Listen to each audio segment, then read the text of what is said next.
and welcome back to Get to Know ArlingtonRoe. This is a video series where we highlight our associates. You may know them on a professional level, but we want you to get to know them on a personal level too. I'm one of the co-hosts, Eunice De La Torre, and the person we want you to get to know today is commercial binding underwriter Holli Lynch. Holli, how are you doing today? Hi, Eunice. I'm doing well. I'm a little chilly. I am located in Minnesota, so we've had a little shift in the weather, and sorry to say, but the snow is probably on its way sooner rather than later. So I'm doing well, but cold.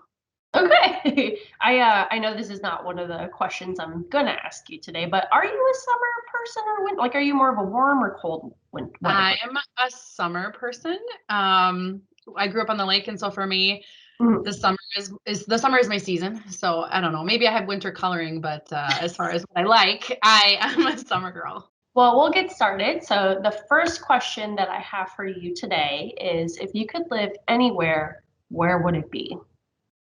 If I could live anywhere, I think I would live in Barcelona. I really like the Spanish culture, and I really like Mediterranean food and kind of the whole heritage culture, not just of Spain, but just kind of that whole area. And any culture that it's socially acceptable to have a nap in the middle of the day is definitely for me. So I think I probably would do Barcelona. Maybe it's a little bit too large of a city, but as far as just like the tapas and everything about it, it's really what I like. So How many times have you been before? I've been to Spain twice, but every time I've been, it's been a little bit longer of a trip. It hasn't been like a pass through, and I've gotten to experience a little bit of it. I've stayed in a hostel, which I don't know if many travelers have, but I really recommend doing it maybe in your younger years. Definitely an eclectic style of people that stay at the hostels. So the second question I have for you is, if money was no object, what would you do all day? I think to kind of continue on with that Barcelona piece is really kind of travel the world. I really like cooking. I really like eating, drinking, experiencing. Well, we talked about summer is my season. I love the beach. And so to be able to kind of go and, walk the sand or rocks, pebbles, shells, wherever across the world is definitely on my bucket list. I've gotten to a couple, but I haven't gotten as far as I'd like. So Fair. That's a good answer. I really like that. The third question I have for you is, what is your favorite holiday and why? my favorite holiday is my birthday. I don't. It's not technically a holiday, I know, but we already talked about summer is my season. My birthday's in the summer, and so I've never had to have school on my birthday. I never had to work on my birthday because I try to take it off. And we're always at the lake and the family stuff, and so for me, it's one like people can kind of come and go because it's summertime, and usually the weather is nice. But if I had to choose like a real like calendar holiday, I probably would do the 4th of July. Everybody comes together. We do a big picnic at my aunt and uncle's. We go on the boat, and we just really have a good time. And who doesn't like the fireworks? So True. What's interesting is, I think you are the fourth person to say that the 4th of July is their favorite holiday at ArlingtonRoe. So I think I'm going to make a petition to say that, like, 4th of July is the collective ArlingtonRoe holiday at this yeah, I point. guess there you go. Talk to Jim Rowe, see if we can get some more days off, Yes, I will do that promptly. So the next question I have for you is, what kitchen appliance do you use every single day?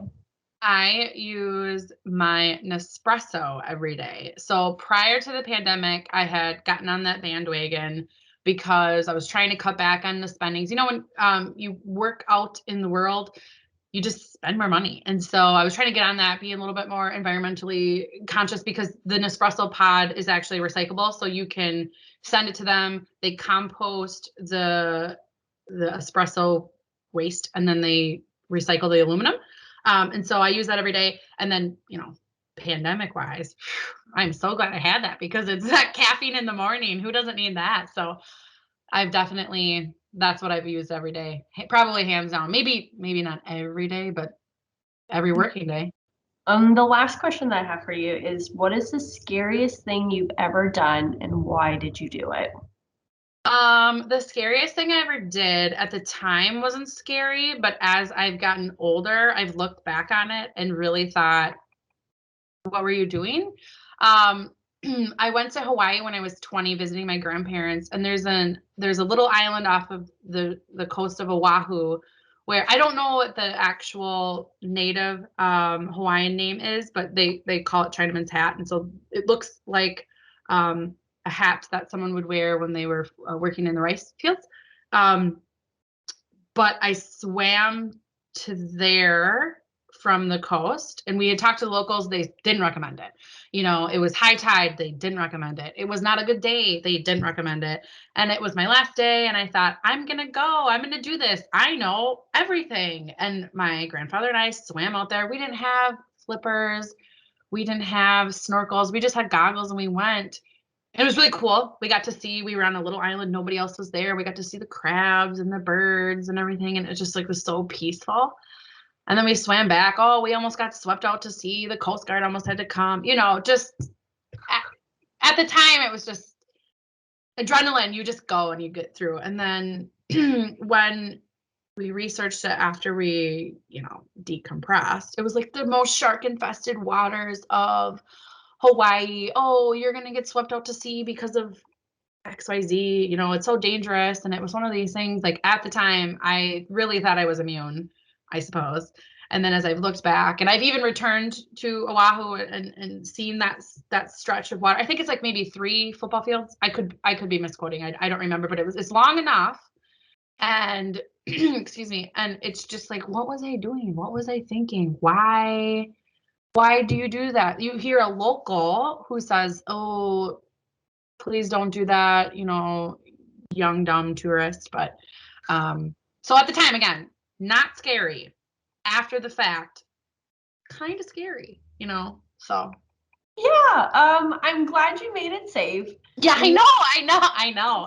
It's this big joke between my grandparents and I now. So it's like, oh, we almost got swept out to sea, but we have a good story, Yeah, I admire you because it sounds like you lived a very traveled life, and I don't know if I have, or if I only just do stuff like a little bit of times and then it's like a highlight. I have. Well, thank you so much, Holli, for taking the time to tell me about your experiences. They are very entertaining. I would like to hear more about your travels. And I hope you have an amazing rest of your day. And thank you to everybody who tuned in to get to know us better. We'll catch you next time on Get to Know Arlington.